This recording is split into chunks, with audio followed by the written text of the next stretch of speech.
하십니다. 중직자 시대입니다. 그러면 우리 중직자분들이 또한 우리 청년들, 우리 렘넌트들 같은 경우는 예비 중직자이기 때문에 우리가 말씀을 붙잡아야 되겠죠. 오늘 어떤 말씀을 붙잡아야 되겠냐? 히브리서 11장 1절 3절에 보니까 믿음은 바라는 것들의 실상이요 보이지 않는 것들의 증거니 선진들이 이로써 증거를 얻었느니라. 믿음으로 모든 세계가 하나님의 말씀으로 지어진 줄을 우리가 아나니 보이는 것은 나타난 것으로 말미암아 된 것은 아니니라 라고 되어 있습니다.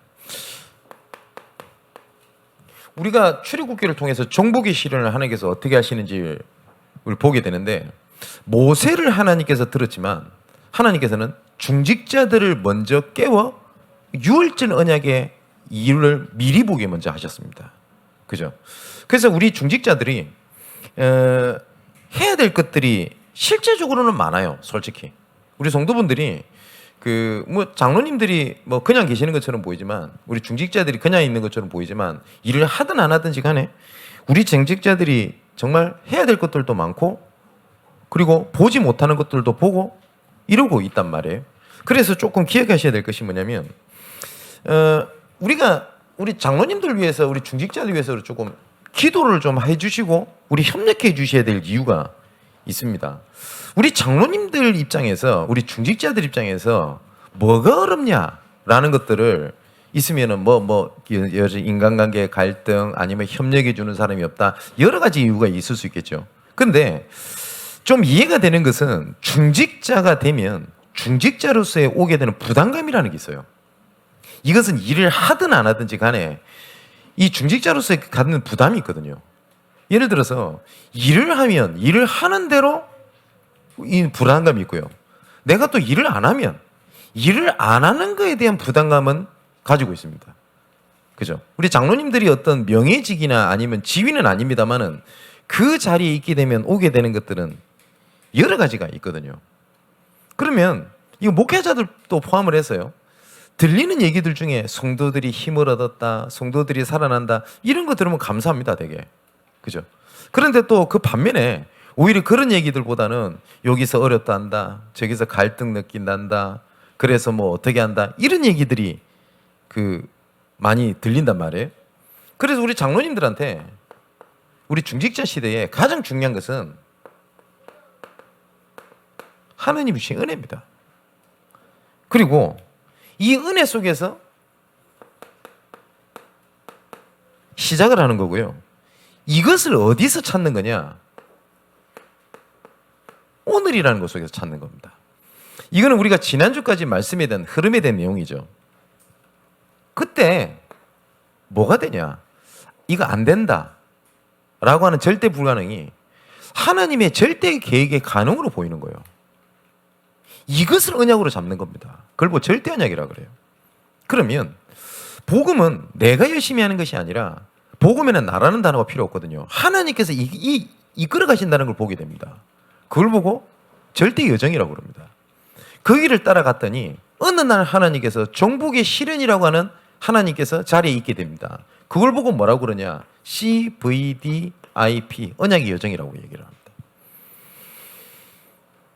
오늘 주신 말씀처럼 이것을 어떻게 믿냐가 우리 중직자들에게 제일 중요한 키입니다. 그렇겠죠. 정말 우리 새 힘을 얻는 우리 중직자들 되시기를 주님의 이름으로 축원을 드립니다. 하나님께서 중직자를 세웠다고 하는 것은 하나님께서 중직자를 통해서 하시려는 계획이 있다는 거거든요. 그래서 그거를 보는 겁니다. 그래서 오늘 본문에 보니까 믿음은 이렇게 돼 있죠. 오늘 하나님의 능력을 믿는 믿음을 가지라고 했는데 그러면 첫 번째 뭐라고 돼 있냐면 믿음은 우리 중직자들이 믿음이죠. 뭘 보는 거냐? 바라는 것들의 실상이요 라고 돼 있거든요. 이거는 다른 말로 말하면 실제를 보라는 얘기 아닙니까? 그럼 우리 중직자분들이 우리 렘넌트들이 우리 사랑하는 전도자들이 그리고 모든 사람들이 봐야 될 게 뭐냐면 올바르게 보는 거예요. 믿음은 바라는 것들의 실상이라고 돼 있거든요. 그럼 한번 실제를 한번 보겠습니다. 진짜 실제. 전 세계 교회 문제가 뭐라고 생각하십니까? 지금 모든 교회 문제가 뭐라고 생각을 하십니까? 문제를 붙잡으라는 것이 아니라 문제 뒤에 감춰져 있는 근본이 뭔지를 봐야 되거든요. 내가 지금 시험이 들었다. 시험이 든 게 문제가 아닙니다. 그 뒤에 있는 실제를 보라는 거거든요. 그죠? 암이 걸렸다가 중요한 게 아니라 암에 걸릴 수밖에 없던 근본을 찾아내지 못하면 암을 제거를 해도 재발합니다. 맞죠? 지금 코로나 때문에 난리지 않습니까? 그래서 지금 오미크론이 지금 60만 명이 넘었대요. 저는 뉴스를 우연찮게 보다가 오탄자인 줄 알았습니다. 처음에. 얼마 전까지 20만, 최고 정점은 35만 이랬거든요. 전문가들. 60만이 넘대요. 저는 오탄한 줄 알았어요. 뉴스에. 지금 난리더만요. 그래서 뉴스에 실제로 나오는 게 뭐냐면 내 주변에 확진자가 없고 내가 확진이 잘 안 됐다는 것은 인간관계가 잘 안 되고 있다는 증거다. 누가 이런 발표도 했더라고요. 그래서 저도 제 주변에 걸린 사람 많이 없었어요. 그래서 인간관계가 안 됐나 이 생각했는데 확실히 인간관계가 맞다는 걸 확실히 느끼는 게 지금까지 우리 교회도 확진자가 없다가 막 확진자가 드러나기를 시작했습니다. 맞죠? 그래서 지금 우리 남수환 전사님이라든지 우리 지난주에 우리 부목사님을 시작으로 유일성을 시작으로 지금 계속 지금 확진자가 늘어나고 있고 그래서 동선도 겹치고 이래서 많은 분들이 지금 못 오고 지금 인터넷으로 함께하고 계시는데 지금 내가 그러면은 그 코로나 걸렸다. 그게 문제가 아니죠. 코로나가 걸렸다, 이건 낫기 때문에 그게 문제가 아니지 않습니까? 근본이 중요한 거잖아요. 그죠? 그러면 세계 교회에 그리고 우리 교회뿐만 아니라 모든 사람에게 문제 갈등이 계속 이루어지고 있거든요. 그죠? 그러면 이 문제를 해결하고 달라들면 일평생 문제 해결하는데 내 인생을 소진을 싹 다 해버려야 돼요. 그러면 문제가 없는 교회가 있냐? 라고 물어보면 없습니다. 초대교회도 문제가 엄청나게 많았습니다. 그럼 문제가 중요한 게 아니라 진짜 실제가 뭔지를 봐야지 교회를 살릴 수가 있잖아요. 그 가장 첫 번째가 뭐냐면 거의 대부분이 복음을 못 누려요. 복음은 알아요, 내용을. 근데 복음을 아는데 나의 복음이 안 되다 보니 이게 거의 복음을 못 듣고 못 누리는 시대가 돼버린 겁니다. 그래서 우리가 목회자들 두고 기도해 주시고 저를 위해서 기도해 주셔야 될 것이 뭐냐면 아마 우리 교역자분들은 아실걸요. 순간순간마다 복음 말고 다른 것을 말해야 될 것 같고 또 말하고 싶고 이런 충동들 굉장히 많이 빠집니다. 어떤 문제가 생기면 이 문제가 왜 그렇다, 우리 어떻게 해보자, 으쌰으쌰 해보자, 이게 복음보다 훨씬 더 강조돼서 말하고 싶을 때가 굉장히 많습니다. 실제로 분명히 그런 게 많거든요. 어떤 목사님이 저한테 이런 말씀을 한번 하신 적이 있습니다. 제 선배 목사님이신데 이번에 선교사대가 있죠.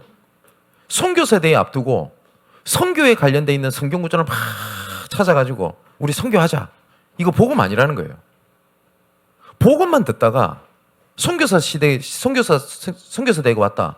그럼 당연히 해야 되는 것이 복음이지. 맞죠? 어쩌다가 교회 건축을 시작했어요. 건축에 관련돼 있는 게 뭐냐? 성경을 막 찾아요. 봐라, 성경이 이리 돼 있지 않냐? 우리 건축하자. 그 복음 아니지 않습니까? 복음만 듣다가 어느 날 하나님의 필요성에 따라서 건축해야 될 때가 왔어요. 그러면 헌신이 당연히 해야 되는 것이 맞지.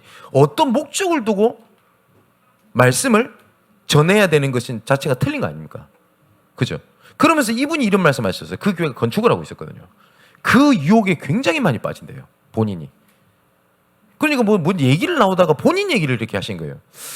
수년 전에 제가 그분이 하셨던 포럼을 들었던 건데 잊혀지질 않아요. 교회 문제가 생겨요. 상황이 생겨요. 그러면 그리스도보다 그 부분에 관련되어 있는 부분을 찾아서 얘기를 해야 될 것 같은 충동에 굉장히 많이 빠집니다. 실제로 디모데후서 4장 1절에서 5절에 보니까 때를 얻든지 못 얻든지 복음을 증거해야 이유가 뭐냐면 말세에 여기저기서 헛된 스승들을 많이 두게 될 거다. 그리고 기가 가려워져서 여러 가지 다른 방법을 찾아서 움직이게 될 거다. 분명히 하나님께서 말세 때 일어나는 일을 분명히 말씀하셨습니다. 그래서 이게 복음이니 저게 복음이니 그러다 보니까 나중에는 이게 복음이 맞는지 아닌지 헷갈리는 시대가 오게 됐단 말이에요. 근데 많은 사람들이 제 현장에서 그걸 되게 많이 느낍니다. 어떻게 느끼냐면 복음 이꼴은 축복 이 공식이 거의 성립돼 있어요. 사람들 머릿속에. 복음 받으니까 당연히 축복 받아야 돼. 복음이니까 응답 받아야 돼. 복음이니까 치유가 되고 응답이 받아야 돼. 그러면 복음 붙잡고 그런 것이 안 온다는 말이 아닙니다. 복음에 대한 근본이 그게 아니잖아요. 자, 우리가 계속 훈련 때 당연성, 필연성, 절대성을 얘기를 하는데 우리가 하나님을 믿어야 될 당연성이 있지 않습니까? 뭐죠? 원래 하나님께서 우리를 창조하신 창조주입니다. 그래서 당연히 믿어야 돼요. 응답 왔다, 축복 왔다, 하나님이 도와준다, 안 도와준다를 떠나서 원래 하나님께서 우리를 창조하셨기 때문에 하나님을 믿어야 될 당연성. 맞지요? 그게 가장 첫 번째입니다. 우리는 당연히 하나님을 섬겨야 돼요. 예배 때 은혜가 된다, 안 된다, 축복이 있다, 없다, 틀린 겁니다. 하나님의 자녀가 예배라는 것 속에 있어야 될 건 하나님의 당연성. 그 속에서 뭘 주시는 거냐? 하나님의 필연성을 주십니다. 그 속에 하나님께서 시간표에 따라 축복도 하시고 응답도 하시고 증거도 주시고 치유도 하시는 겁니다. 근데 언제부터인지 복음 이꾸는 축복 이 공식이 돼 있어요. 그러다 보니까 복 받아라, 축복 받아라, 응답될 거다, 100년의 응답, 1000년의 응답 계속 이러니까 그거 들을 때마다 힘이 나는 겁니다. 근데 현실에 돌아오면 아무것도 답이 없어요. 계속 이게 반복되는 거예요. 수많은 랩런트들이 이런 복음에 대한 근본적인 거 잘 모르고 내가 어디 훈련받는 게 틀렸다는 말 절대 아닙니다. 전혀 기본적인 부분 안 돼 있는데 여기저기 쫓아다닙니다. 그래서 아니면 힘 없습니다. 현실 들어오면 아무것도 안 돼요. 이것이 계속 반복되고 있다면 이게 세계교회의 문제입니다. 그러다가 실제적으로 복음에 대한 얘기를 듣게 되면요, 어떤 생각이 드냐면 나랑 안 맞잖아요. 그러면 이 말씀이 복음이 아니라 성경에 두 가지 사람이 있습니다. 초대교회에 베드로의 말씀을 듣고 그게 15개국의 사람들이 어떻게 되는지 압니까? 베드로의 말을 듣고 이 말을 듣고 마음에 찔려 이리 돼 있어요. 찔린 거예요. 부딪힌 거예요. 그러면서 베드로와 사도들에게 했던 얘기입니다. 형제들은 우리가 어찌 알고. 근데 또 마음에 찔린 그룹이 있어요. 스데반의 설교를 들었던 유대인입니다. 스데반의 설교를 듣고 난 다음에 뭐라고 됐냐? 그들이 이 말을 듣고 마음에 찔려. 요까진 같아요. 맞죠? 근데 초대교회에 있던 15개국의 사람들은 뭐예요? 형제들은 우리가 어찌 알고. 이랬는데 스데반의 말을 듣고 마음에 찔려 이 사람들은 어떻게 되냐? 그를 향하여 이를 갈거든. 이리 돼 있어요. 똑같이 말씀을 듣는데 뭐냐? 하나님 음성으로 듣냐? 아니면 그걸 나를 친다로 듣냐는 거예요. 거의 대부분 사람들이 이게 거의 세계교회 문제거든요. 여기서 당연히 문제가 올 수밖에 없잖아요. 그죠? 그러면 이 문제를 해결하려고 달라드는 것이 아니라 계속 강조돼야 될 게 뭐예요? 복음이 강조돼야 돼요. 그렇지 않습니까? 그러면 이 속에서 하나님께서 정말로 필요로 하는 것이 나옵니다. 정말로. 거의 중직자들이 거의 현장에서 중직자들을 만나고 사람들을 만나보면 열심히 하는 사람들은 많아요. 그런 분들의 헌신이 틀렸다는 얘기가 아닙니다. 뭘 해야 되는 거냐면 수많은 것을 해야 되겠지만 필요한 것을 해야 돼요. 여러분, 구제를 하는 것이 틀린 겁니까? 틀린 것이 아닙니다. 근데 그때 상황에 필요한 구제를 하냐 아니냐가 중요한 거거든요. 그렇지 않습니까? 성경에 대조되는 게 있어요. 베드로하고 다비다입니다. 베드로는 구걸을 하는 사람한테 돈 안 줬어요. 그죠?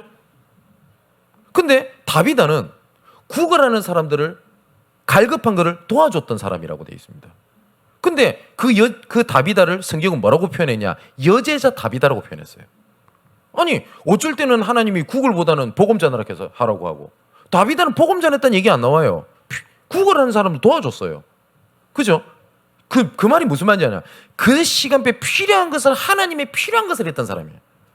그래서 성경에는 여제자 다비다라고 표현되어 있어요. 그러면 우리 중직자들이 해야 될 것들 되게 많습니다. 우리 교회에요. 뭐죠? 태영아부터 우리 작년에 이르기까지 필요하고 한 것들 그거를 나열하라고 하면은 한도 끝도 없습니다. 아까 우리 청년들 모임할 때 청년비 혹시 필요한 게 없냐? 내가 혹시 도와줄 거 없냐? 혹시 교회 차원에서 우리 청년들 도와줄 거 없냐? 이러니까 그 말이 나왔대요. 만일에 뭐 필요한 것만 얘기한다고 하면 한도 끝도 없는데요. 그 얘기를 하대요. 그래서 제가 웃었어요. 맞아요. 이것도 필요하고 저것도 필요하고 이것도 해야 돼요. 저것도 해야 돼요. 이거 딱 내려보세요. 정직자들 다 넉다운 다 돼버려요. 왜냐? 할 수 있는 게 거의 없을걸요. 그럼 어떤 생각이 드냐? 우리는 할 수 있는 게 없구나. 능력이 없구나. 이거밖에 결론이 안 나요. 근데 뭐냐면 말씀 속에서 시간표 속에서 하나님의 필요한 걸 찾는 겁니다. 그럼 우리가 말씀대로 한번 해봅시다. 하나님께서 중직자 시대를 열었던 근본적인 이유가 뭘까요? 우리 출애굽을 보고 있습니다만은 이 유월절에 대한 내용을 모든 백성들에게 전달해라. 그래서 어떻게 합니까? 모든 백성들이 유월절이냐 피받도록 하는 것이 근본적인 이유였습니다. 여기에 따라서 중직자들이 어쩔 때는 희생도 하고 어쩔 때는 구제도 하고 어쩔 때는 다그치기도 하고 어쩔 때는 좀 숙이고 들어가고 어쩔 때는 강압적으로 땡기기도 하고 분명히 그랬을 거예요. 그러면 제일 중요한 게 뭐냐? 모든 이스라엘 백성들 전체가 복음 속으로 들어가도록 해라. 여기에 따른 필요성이 뭐냐를 찾아내는 거예요. 이 얘기는 제가 중직자 훈련에 좀 얘기를 할 겁니다. 전도 캠프를 좀 얘기를 할 건데 우리가 캠프를 한다 했었을 때 제일 중요한 게 뭘까요? 응답이 아닙니다. 어떻게 전체가 함께 가려는 거거든요. 이건 중직자들 좀 자세하게 말씀드릴 겁니다. 좀 간략하게 말씀을 드리면 우리 교회에서 전도 캠프를 많이 해요. 정교인 전도 캠프를. 그러면 여기에 참여할 수 있는 사람 소수입니다. 생각 의외로 모든 교회가 그래요. 왜냐하면 낮에 할 거 아닙니까? 그럼 낮에 참여할 수 있는 사람 딱 세 종류입니다. 교역자, 주부, 실업자. 그죠? 직장 가진 장로님들, 성도들은 거의 직장 가 있어요. 그럼 어떻게 돼요? 그럼 어떤 나중에 일이 벌어지게 되냐면 나름대로 낮에 참여하는 이런 주부들 이런 분들이 말씀을 잘 탄단 말이에요. 그러니까 어찌면 목사님의 얘기 이걸 더 잘 볼 수 있어요. 근데 직장 다니는 분들은 현실적으로 그리 어렵단 말이에요. 그러면 눈에 보이지 않게 이런 분들은 약간 소외되고 이런 일이 벌어져요. 그러면 이걸 계속했다? 그러면 캠프를 하면 할수록 문제도 같이 생깁니다. 맞죠? 그럼 어떻게 되겠습니까? 어떻게 전체가 함께 갈 것인가가 키거든요. 제가 부목사 때, 부교육자 때, 우리 청년 때 얘기를 좀 했습니다만은 전도 캠프를 진행하는데 이유에 대한 고질적인 이게 있더라고. 어떻게 전체가 함께 갈 건가? 고민이 되더라고요. 그래서 뭘 했냐? 저녁에 직장을 갔다가 퇴근하는 분들을 교회에 잠시 모으기로 했어요. 근데 이분들 퇴근해가지고 바빠 죽겠고 힘들어 죽겠는데 교회 오라 이러면 얼마나 부담되겠습니까? 그래서 제가 청년부 담당이라 가지고 우리 청년들한테 지시를 했어요. 식사 준비를 해라. 직장인들 섬긴다고 생각을 해라. 그냥 김밥 쪼가리 몇 개 주지 말고 진짜 좋은 음식을 준비해라. 그래서 장로님들 안수지사인데 이분들 오시라고 해라. 그래서 뭐 밥 먹고 난 다음에 강의라고 했던 것이 아니었어요. 앉아가지고 이 식사하면서 얘기할 때 잠시 제가 보고를 드리겠습니다 하고 앞에 쓴 겁니다. 오늘 전도 캠프가 오늘부터 시작됐는데 오늘 이런 말씀을 나눴습니다. 근데 현장에 가서 봤더니 이런 포럼이 나왔습니다. 참 감사할 일인 것 같습니다. 오늘 이런 말씀을 우리가 같이 나눴는데 우리 직장인들도 이 말씀 붙잡고 내일 출근해서 좀 같이 기도해 주십시오. 이거였었어요. 그럼 전도 캠프가 끝나고 전체 성도들이 모여가지고 포럼하고 할 거 아닙니까? 같이 참여하는 이런 메시지 흐름이라는 이런 거 알기 때문에 중재자들 다 동감하는 거예요. 아, 역시 하나님께서 이렇게 응답하셨구나. 뭐 이렇게 하자고 방법론을 제시하는 게 아니죠. 어떻게 전체가 함께 갈 거냐. 그러면 생각해 보십시오. 우리가 렘넌트 세 가지 캠프를 한단 말이에요. 그러면 수고하는 사람들이 있어요. 참 감사할 일이죠. 그죠? 그러면 우리 전체 성도들이 이 캠프를 할 때 어떤 형태, 어떤 방법으로 우리 함께 할 건가? 이걸 하면 같이 동참하고 할 수 있는 것들이 굉장히 많습니다. 그러면 제가 동참할 수 있는 것들이 몇 가지가 있는데 그 중에 하나가 뭐냐면 인터넷으로 생방하거든요. 좀 무조건 그거 봅니다. 그리고 우리 그 강성현 장로님 그 재정부 이렇게 해서 말씀을 하시는데 저 되게 은혜 받았어요. 그럼 저는 어떤 생각이 들냐면 내가 예전에 처음에 만났던 우리 강 장로님이 아니구나. 아따 진짜 우리 장로님 진짜 많이 변했구나. 그거 되게 울컥하더라고요. 그러면서 그 모르겠어요. 저는 장로님이 처음부터를 봤으니까 우리 렘넌트도 얼만큼 이해할지 모르죠. 참 감사하다. 그러니까 제가 할 수 있는 함께입니다. 그죠? 이것처럼 필요한 게 있단 말이에요. 요렇게 놓으면 뭐가 딱 보여지게 되냐면 하나님의 소원이 보입니다. 이거는 응답이 있다 없다가 아닙니다. 이거는 눈에 보이는 시스템이 아니라 눈에 안 보이는 시스템입니다. 어쩌면 눈에 보이는 시스템보다 눈에 안 보이는 시스템이 훨씬 더 중요할 수 있습니다. 이걸로 돌아가는 거예요. 자, 이 하나님의 소원을 봤더니 하나님의 방법들이 그때부터 보여지는 겁니다. 어떤 것이 하나님의 방법이냐? 내 인생 전체가 하나님의 방법이었어요. 하나님의 계획을 보이기. 모세가 하나님의 소원을 보고 소원을 봤더니 내가 애굽에 양자로 들어가고 어려움을 당하고 민족한테 배신을 받고 했던 모든 인생이 하나님께서 정복의 시련을 이 필요를 위해서 하나님이 준비하신 거구나라는 사실을 보게 됐어요. 맞죠? 이걸 보고 하나님의 당연성이라고 합니다. 이때 안 된다고 생각했던 그거, 상처라고 생각했던 그거에 하나님께서 증거를 주기 시작하는 겁니다. 지난주 말씀처럼 내가 안 된다는 그걸 가지고 내가 너한테 나타났다는 것을 모든 사람을 믿게 하려 함이니라. 이걸 보고 하나님의 필연성이라고 합니다. 그래서 이번 주 8강 때 중직지 훈련처럼 결국은 올바르게 영원히 지속할 지기를 세우는 거거든요. 이게 하나님의 절대성입니다. 그래서 믿음은 바라는 것들의 실상이요 이랬거든요. 진짜 필요한 실상을 봐야 돼요. 그게 믿음이에요. 그죠? 똑같은 것을 보고 믿음은 바라는 것들의 실상을 보는 사람이 있는가 하면 허상을 보는 사람이 있어요.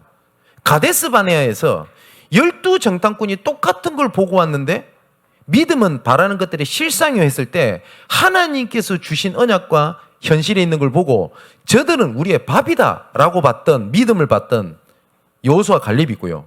안 된다. 우리는 어렵다. 우리는 전투민족이 아니다 라고 봤던 10명이 있었습니다. 그죠? 믿음은 바라는 것들이 실상이라고 되어 있어요. 두 번째는 이렇게 되어 있죠. 눈에 보이지 않는 것들의 증거니 선진들이 이로써 멀리 얻었다고요? 증거를 얻었느니라. 증거를 보고 증거를 얻었다고 되어 있습니다. 그러면 하나님께서 우리에게 말씀을 통해서 보여주신 증거가 있을 거 아닙니까? 중직자 시대를 열어야 될 이유. 이사야 60장 1절에서 22절에 보니까 하나님께서 이렇게 말씀하셨습니다. 빛을 발하라 그랬습니다. 캄캄함이 만민을 덮어버렸으니까 빛을 발하라고 했습니다. 이 빛이 강한 빛, 적은 빛이 아니라 빛을 발하게 되면 분명히 빛 가운데로 모든 것이 몰려지게 돼 있어요. 깜깜한 가운데 빛을 비추는 사람이 거의 없습니다. 현장에. 여러분 실제를 보라고 그랬잖아요. 한번 실제 현장에 가서 보십시오. 거의 대부분 우리에게 말고 다른 게 중직자들 중에 진짜 중직자들 중에 현장에서 지교회 사역하고 있는 중직자 있는지 한번 보시라니까요. 거의 깜깜함 속에 좌절해 있을지 일어나 있지 못해요. 거의 대부분이. 그래서 그 장로님들이 왜 그러고 있냐라고 질타를 하는 게 아닙니다. 그게 실제거든요. 그럼 진짜 우리 중직자들이 해야 될 일이 뭐냔 말입니다. 내가 현장에서 다른 교회 중직자를 봤는데 그러고 있단 말이에요. 그분들 조금 힘없도록 도와주는 겁니다. 이걸 보고 뭐라고 그러죠? 전문계라고 얘기를 합니다. 지역에 이런 사람들을 도와주는 겁니다. 그래서 류광수 목사님께서 뭐라고 말씀하시냐? 자기 교회로 데리고 가려고 하는 악한 동기만 없다면 지역에 있는 모든 사람들을 도와줘라. 살려라. 왜냐? 그 사람을 통하여 또 다른 전도운동을 해야 되기 때문에 그렇습니다. 맞죠? 이거를 보는 거예요.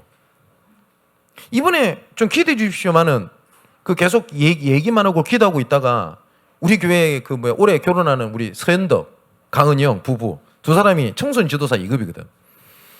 그래서 하나님 은혜죠. 그리고 은혜 받고 있다가 오늘 아침에 연락이 왔어요. 오늘은 일 때문에 교회를 못 갈 것 같은데 그동안 목사님이랑 얘기하고 했던 우리 청소년 지도사라든지 그 관련된 현장이 있을 거 아닙니까? 거기서 말씀 운동을 이제 내일부터 본격적으로 하자. 그래서 완전히 세팅을 하게 된 겁니다. 그럼 모여지게 되겠죠. 그래서 제가 내일 오전 10시에 신정동에서 그 속에서 이제 들어가게 될 거란 말입니다. 이런 사람이 있다는 응답이 있다, 축복을 받았다를 떠나서 일어나라, 빛을 발하라라고 생각을 하고 있는 청년들 중직자가 현장에 없다고요. 거의 대부분이 현실 문제, 의식주 문제, 회사의 관계 문제, 가정 문제 이것 때문에 다 무너져 있지 일어나서 빛을 발하라고 하는 사람이 없단 말이에요. 그런 시대에 하나님께서 중직자 시대를 열어서 장로, 권사, 예비 중직자로 렘넌트로 세웠다고 하면 하나님께서 진짜 필요한 것이 뭐겠습니까? 하나님의 소원이. 그죠? 교회의 여러 가지 인류 그거는 조금 부족해도 상관없습니다. 제가 예전부터 말씀 안 드렸습니까? 은혜 받는데 걸림돌을 방해될 것 같다. 안 하면 돼요. 만일에 주보 이렇게 만들어가지고 이것 때문에 여러 가지 시끄럽고 뭐 그럴 것 같다. 주보 없애버려야 돼요. 주보 없다고 뭐 전도 안 됩니까? 뭐 그런 일이 우리가 없습니다만은 뭐 식사 뭐 서로 해서 은혜롭게 이렇게 아니고 뭐 네가 하니 내가 하니 이것 때문에 싸웠다. 식사 안 하면 돼요. 그냥 밥 사 먹으면 돼요. 그것 때문에 은혜 받는데 방해될 것 같다. 안 하면 됩니다. 아니 모든 교회 다 식사 그렇게 하는데요. 그 교회에서는 하라고 하고 맞잖아요. 진짜 필요한 게 뭐냐는 거예요. 그 진짜 필요한 것을 하면 나머지는 하나님이 채우십니다. 성경적 근거 먼저 그의 나라와 그 의를 구하라. 그러면 이 모든 것을 다 너에게 더하여 주시리라. 그래서 다른 교회에서 이렇게 한다 저렇게 한다 분위기가 좋다. 저도 순간적으로 봤을 때 우리 교회도 그랬으면 좋겠다라는 생각이 들 때가 있습니다. 근데 그보다 더 시급한 게 뭐냐? 하나님께서 지금 이 시대에 이 시간표에 필요한 것이 뭐냐라는 거예요. 그죠?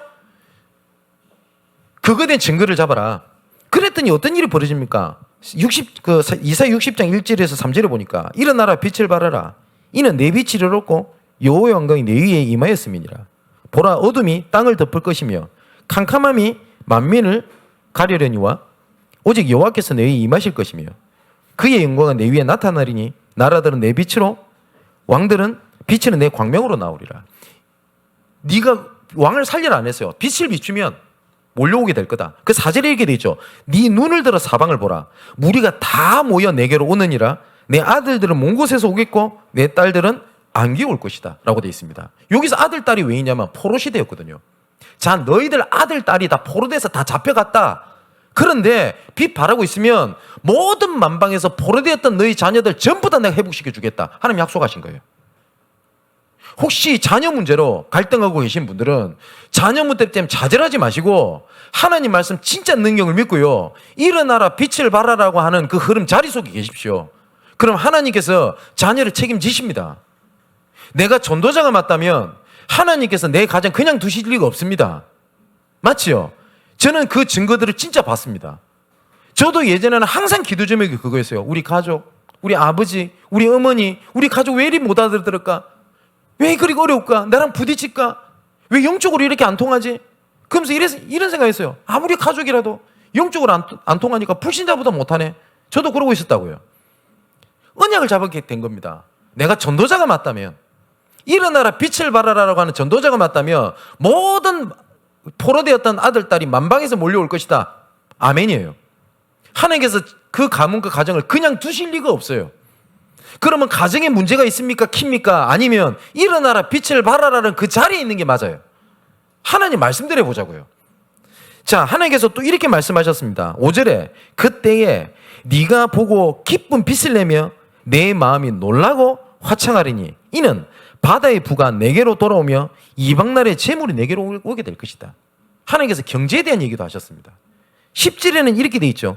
네가 노하여 내가 노하여 너를 쳤으나 이제는 나의 은혜로 너를 불쌍히 여겼은즉 이방인들이 내 성벽을 쌓을 것이요 그들의 왕들이 너를 섬길 것이며 내 성문이 항상 열려 주야로 닫히지 아니하리니 이는 사람들이 내게로 이방 나라들의 재물을 가져오며 그들의 왕들을 포로로 이끌어옵니다. 정복 당해 있었지. 이제는 네가 정복할 사람으로 다 내가 세워줄게. 그 첫 번째 하나님께서 말씀하셨어요. 중직기 시대에 일어나라 빛을 발하랍니다. 이거는 열심히 하자는 말이 아니라 아까 말씀드렸죠. 필요한 거. 자, 19절에 오직 여호와가 내게 영원한 빛이 되며 내 하나님이 네 영광이 되게 할 것이다. 20절에는 너의 슬픔의 날이 끝날 것이다. 아니 하나님 슬픔의 날이 끝나게 해주십시오 라고 기도했더니 응답하셨다 안 돼 있고 빛을 발하니 네 슬픔 날이 끝나게 해줄 거다. 22절에 나 여호와가 속히 이루게 되겠다. 이렇게 말씀하셨습니다. 또 성경에 대한 증거를 대겠습니다. 사도행전 1장 12절에서 14절에 보니까 이때 하나님께서 최고의 관심 가진 모든 자들이 한 곳에 모였습니다. 어디죠? 마가다락방입니다. 하나님께서 하나님의 손을 붙잡고 하나님의 피를 붙잡고 모인 곳에 하나님의 최고의 시선이 가 있었어요. 그죠? 여기에 120명이 외부 사람들은 뭐였죠? 거지, 가난한 사람, 무능한 사람, 연약한 사람, 안 된다고 생각하는 사람. 근데 하나님께서 보실 때는 가장 소중한 사람들이었습니다. 우리 사랑하는 중직자 여러분, 중직자 시대에 하나님의 필요한 것에 있다. 하나님의 최고의 관심이 우리 중직자들한테 가 있는 겁니다. 왜 하나님께서 이 연약한 자를 불렀냐? 다른 거 할 이유가 할 수 없거든요. 아닌 말로. 제가 한번 글을 읽었는데 미국에서 조금 깨어있는 교회들이 있습니다. 그러면은 어떤 뭐 음악을 담당하는 음악 목사, 그러면 음악을 전공한 사람을 뽑습니다. 그리고 교육 목사, 교육을 전공한 목사를 뽑는답니다. 근데 진짜 대중 설교하는 사람은 어떤 부분에 전공했던 사람을 뽑지 않는데요. 왜냐? 딴 얘기를 할까 봐. 그 사람들은 진짜 순수하게 신학 공부를 한 목회자, 현장을 뛰는 목회자를 설교자로 세운답니다. 전문 목사가 아닌 이상은. 그때 그 글을 읽고 의미 있다는 생각이 듭니다. 제가 만일에 정치를 전공했어요. 맨날 와가지고 뭡니까? 요새 무슨 당이고? 국민의당이죠. 순간 새누리당 할 뻔했네. 정치 관심에서. 국민의당이 어떻고? 더불어민주당이 어떻고? 그 얘기 할걸요. 그래가지고 더불어민주당은 거의 사단 취급 얘기를 하면서 이제 정치 얘기 계속 할걸요. 복음이란 얘기를 하면서. 그죠? 그래서 저는 무식하고 연약한 게 하나님께 감사합니다. 그래서 제가 만일에 굉장히 도덕적이다, 굉장히 규모가 있다, 잘한다, 그럼 분명히 제가 그 얘기했을 겁니다. 근데 저는 도덕적인 사람이 아닙니다. 연약한 사람입니다. 그래서 저는 그리스도가 필요합니다. 그래서 저는 하나님 은혜가 필요합니다. 그래서 저는 하나님만 바라봅니다. 그래서 할 수 있는 얘기가 그것밖에 없는 게 하나님께 너무나 감사합니다. 초대교회 이 소중한 사람들이 모였어요. 또 아까 다비다 얘기했죠. 사도행전 9장 1절 43절에 보니까 다비다라든지 아나니아 같은 이런 사람들, 어떤 사람들이었죠? 지역을 책임지고 있었던 사령관 역할을 했던 사람들입니다. 그 하나님의 최고의 관심이 있을 때 누구를 붙였냐? 전도자 바울을 아나니에게 갖다 붙여버린 겁니다. 로마서 16장의 1절에서 27절에 이런 사람들을 통해 가지고 하나님께서는 뭘 보게 하셨냐? 렘넌트들과 시대의 모델로 하나님 세우셨어요. 그게 중직자 시대입니다. 또 사도행전 11장 19절에 보니까 스데바노 일로 인하여 흩어진 자들이, 안디옥 교회죠, 하나님의 대표적인 교회로 하나님이 세우셨습니다. 뿐만 아닙니다. 30절에 보니까 이렇게 연약하고 핍박받고 흩어진 자들이 모였는데 하나님께서 본 교회를 도와줄 만큼 경제를 하나님께서 회복하셨습니다. 우리 중직자들의 중요한 키는 뭐냐? 모여서 이거 누리고요, 흩어져서 이사야 62장 1절에서 12절의 말씀처럼 파수꾼 역할을 하는 겁니다. 그래서 연초에도 말씀드렸고 전도훈련을 통해서 말씀을 드렸습니다. 내가 어떤 모습이든지 간에 우리 중직자들의 지역, 가정, 직장 현장에서 무조건 말씀 운동을 펼쳐놓고 이 속에 계십시오. 전도 못해도 상관없어요. 아니, 전도라고 하는 활동 안 해도 돼요. 빛만 비추고 계십시오. 혼자 못할 것 같다, 옆에 같이 좀 대화가 되는 이런 분들과 우리 함께 하자라고 말씀하십시오. 그것도 어렵다, 교육자한테 요청하십시오. 교육자가 시간 없어서 안 되겠습니다 라는 얘기가 안 나오도록 진짜 하겠습니다. 교육자들이 그거 해야 되는 건데 딴 거 하면 되겠습니까? 그러면 그죠? 현장 지역 곳곳에 말씀을 더 펼쳐놓는 겁니다. 그게 하나님이 증거였고 그게 진짜 보는 실제입니다. 그잖아요. 우리 장로님들에게 그런 부담감 절대 가지지 마십시오. 다른 교회에서 그렇게 했기 때문에 우리 교회에서 그렇게 해야 된다, 저는 틀렸다고 봅니다. 예루살렘 교회가 했던 대로 안디옥 교회가 그대로 했다면 안디옥 교회는 절대 선교 안 했습니다. 맞지요? 예루살렘 교회가 절대 이해가 안 되는 일이 안디옥 교회에서 세워졌어요. 뭐죠? 이방인들이 모인 겁니다. 유대인들은 이방인들과 함께 동석 안 합니다. 맞죠? 근데 이해가 안 되잖아요.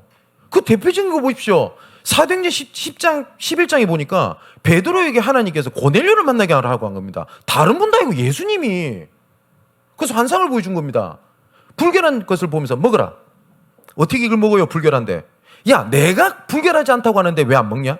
이거 보셨어요. 정신 차려야 될 거 아닙니까? 근데 뭐라 하는지 압니까? 고넬료 집에 갔다 오고 난 다음에 예루살렘 회의 때 얘기를 합니다. 나는 안 가고 싶었는데. 아, 예수님 그래 환상 보이는데 어쩔 수 없이 갔다. 그래도 정신 차려야 될 거 아니에요. 그게 예루살렘 교회였어요. 예루살렘 교회가 그렇게 해서 하는 걸 그대로 답습해서 안디옥 교회에 갔다면 절대 선교 시대 못 엽니다. 맞죠? 저는 지금까지 모든 교회가 틀렸고 우리 교회가 맞다는 얘기가 아닙니다. 저 상대방 교회가 그렇게 하는 것이 그렇게 좋다면 그 교회가 지역을 장악을 했어야 돼요, 사람을. 그 아닌 것을 똑같이 그렇게 하는 게 좋아 보인다고 우리 교회 살 이유는 없다고 생각을 합니다. 우리 교회를 통해서 하나님께서 필요한 걸 하면 돼요. 그리고 여러 가지 좀 자주구리한 거 필요한 거 해야 되는데 이것이 걸림돌 될 것 같다. 전부 다 교육자들이 하면 돼요, 그 부분은. 진짜 중직자들이 필요한 걸 하시라고요. 자, 그래 놓으니까 그 결과가 뭡니까? 3절에 되게 중요한 말씀이 있죠. 믿음으로 모든 세계가 하나님의 말씀으로 지어진 줄 우리가 안 하니 보이는 것은 나타난 것으로 말미암아 된 것이 아니니라. 자, 말씀으로 하나님께서 모든 것이 일어나는 거지 나타내서 보이는 거 그게 진짜가 아니라는 거예요. 자, 그렇다. 그러면 무슨 말입니까? 중직자들이 해야 될 일은 딱 한 가지입니다. 이 초대교회 사람들은 사도행전 1장 12절 14절에 보니까 전혀 기도에 힘썼다고 되어 있거든요. 우리 중직자분들은 딱 하나를 신경 쓰시면 됩니다. 말씀이 흐름 놓치지 마십시오. 아마 지금 수요예배 그리고 중직자 훈련 지역에서 지금 예배 드리는 거 이거 흐름을 쭉 타고 있는 분들은 아, 이번 주 말씀에서 이러이러한 내용을 가지고 이런 말씀이 나왔다는 게 금방 늘어 들어올 겁니다. 그 흐름을 타시라는 겁니다. 어떤 결과가 일어났냐? 문제가 왔어요. 그런데 근데 오히려 이 문제가 사도행전 11장 19절에서 30절의 말씀 보니까 다른 사람이 아닙니다. 중직자들, 스데반의 일로 인하여 흩어진 자들이 누구죠? 중직자들이었어요. 이 중직자들이 세운 교회가 안디옥 교회입니다. 굉장하죠. 다른 교회에서는 사도들 중심이었는데 안디옥 교회는 중직자 중심이었어요. 그랬더니 어떤 일이 벌어집니까? 21절에 주의 손이가 그들과 함께 하시며 23절에는 하나님의 은혜가 보여 27절 30절에는 경제의 축복 올 수밖에 없는 거예요. 그래서 이 일을 통해서 하나님께서는 선교 시대를 연 겁니다. 그 선교 시대를 열기 때문에 사도행전 13장 1절에 팀이 구성되잖아요. 그때는 중직자들이 서포트를 하고 교역자들을 파송을 하는 겁니다. 어느 정도까지 파송을 했다고 돼 있냐? 1절에서 4절의 말씀 보니까 주를 섬겨 금식할 정도였어요. 이 사람들은 선교사를 한번 보내고 파송하는 일 역할을 할 때. 여기에 중심된 인물이 누구였죠? 바울이죠. 이 바울이 나중에 사도행전 19장 21절에 중직자들 앞에서 했던 얘기입니다. 이제 내가 로마도 봐야겠다. 이제 내가 로마도 봐야 할 것이다. 이제 로마를 거쳐서 내가 서반으로 간다. 그게 중직자들 앞에서 했던 얘기입니다. 자, 중직자 시대에서 중요한 키가 되는 한 교회를 뽑으라고 하면 안디옥 교회입니다. 그래서 저는 안디옥 교회라는 이름을 굉장히 좋아합니다. 그래서 우리 교회를 처음에 이름을 지을 때 저는 안디옥 교회라는 이름을 넣고 싶었어요. 그 정도로. 왜냐하면 다른 교회는 사도들 중심이었는데 안디옥 교회는 중직자 중심의 교회였어요. 그래서 이 중직자들이 전부 다 흩어져서 선교 시대를 연 겁니다. 사도들 중심의 예루살렘 교회는 유대인을 벗어나지 못했어요. 그래서 하나님께서는 중직자 중심의 선교 시대를 열었는데 사도들이 열었던 것이 아니라 중직자가 열었다고요.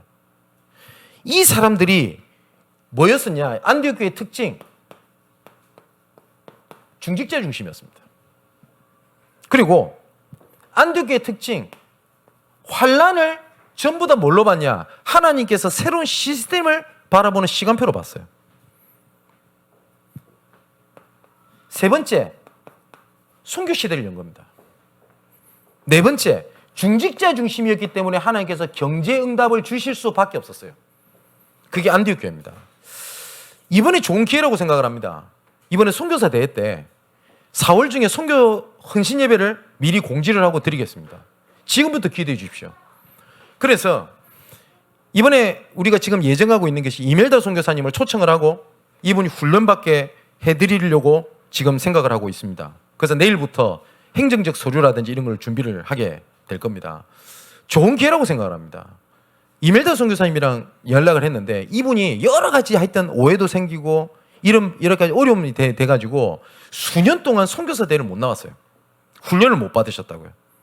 근데 제가 먼저 뭐 도와줄게 이런 얘기를 한 것도 아닌데 본인은 이번에는 진짜 나 훈련 받아야 되겠다. 이번에는 진짜 내가 하는 계획을 찾아야 돼. 기도하고 계셨어요. 그래서 그런 얘기를 듣고 제가 우리 교회에서 기도하고 있겠다. 라고 제가 말씀을 드렸어요. 오게 되면은 여러 가지 우리 도울 일 많을 겁니다. 그리고 선교사님들을 아마 직접 여러분들이 뵙게 될 겁니다. 그러면은 소통도 좀 하시고 그리고 마음에 와닿으시는 분들은 지금 일정을 저한테 말씀해 주시면 선교사님들이랑 대화도 하고 식사도 같이 할 수 있고 일할 수 있는 여러 좋은 시간들이 있게 될 겁니다. 그래서 진짜 돕는 겁니다. 우리 교회가 저는 그래도 자부심 가지는 것이 가장 어려울 때 가장 필요한 손길이 있는 필요할 때 선교사님을 도와서 그 선교사님 힘을 얻고 지속하는 경우가 많은 게 저에게 주신 은혜라고 생각을 합니다. 이멜다 선교사님도 내가 이제는 마지막 순간 선교사로 목회자로 이제는 해야 되겠다라고 결단을 하고 경제 모든 거 내려놓고 하고 있을 때 뭐 저는 알고 그런 것도 아닌데 이렇게 해서 돕게 됐어요. 이리나 선교사님도 모든 걸 다 줬고 포기하고 힘이 들어가지고 우즈베키스탄으로 들어가야 되겠다라고 할 때 우리 교회에서 도왔어요. 근데 이리나 선교사님은 저를 보면 그렇게 울어요. 지금도 감사해가지고 우리가 어마어마한 걸 했던 것도 아니잖아요. 아까 말했죠. 필요한 걸 했잖아요. 이용규 선교사님도 가장 어려울 때 그때 제가 요청을 받게 됩니다. 이분이 랩넌트 내려오는데 도와줄 수 있겠냐. 그래서 저랑 우리 랩넌트랑 이렇게 돕고 지속적으로 좀 도와요. 이용규 선교사님이 소원이 하나가 있습니다. 저에게 와서 우리 성도분들에게 인사하는 게 자기는 소원이래요. 그래서 저는 오지 말라고 뭐 자꾸 막 그래 일부러 오라 이러는 거 없다고 우리 교회는. 근데 본인은 그게 아니라 진짜 와서 인사하고 싶대요. 같이 좀 소통하고 싶대요. 감사할 일이죠.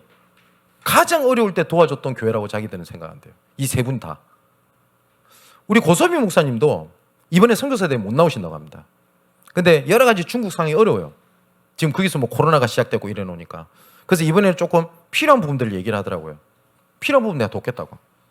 그래서 지금 좀 얘기 중인데 그래서 내가 선교부랑 좀 얘기를 해서 좀 6월, 7월 이쯤에는 제가 중국 한번 다녀올까 이런 생각도 좀 하고 있습니다. 좋은 기회입니다. 우리 교회가 진짜 중직자 시대의 안디옥 교회 같은 응답을 하나님 준비하셨던 걸 확인하는 좋은 기회라고 생각을 합니다.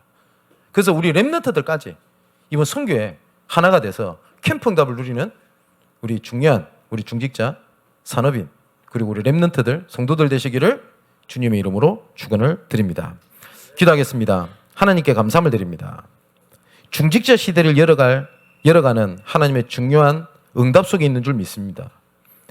서대반의 환란으로 인하여 흩어진 안디옥 교회가 중직자 중심으로 환란을 하나님의 계획으로 이것을 가지고 선교로 경제 축복으로 응답받았던 것처럼 하나님 우리 양문교회를 통해서 필요한 것이 뭡니까? 말씀을 통해서 주시는 줄 확신합니다. 지금 당장 해야 될 시급한 하나님께서 원하시는 소원이 뭡니까? 그 일에 헌신하게 하옵소서. 정말 필요한 전도, 필요한 선교가 뭡니까? 그것에 헌신하게 하여 주옵소서. 살아계신 예수 그리스도 이름으로 기도하옵나이다. 아멘.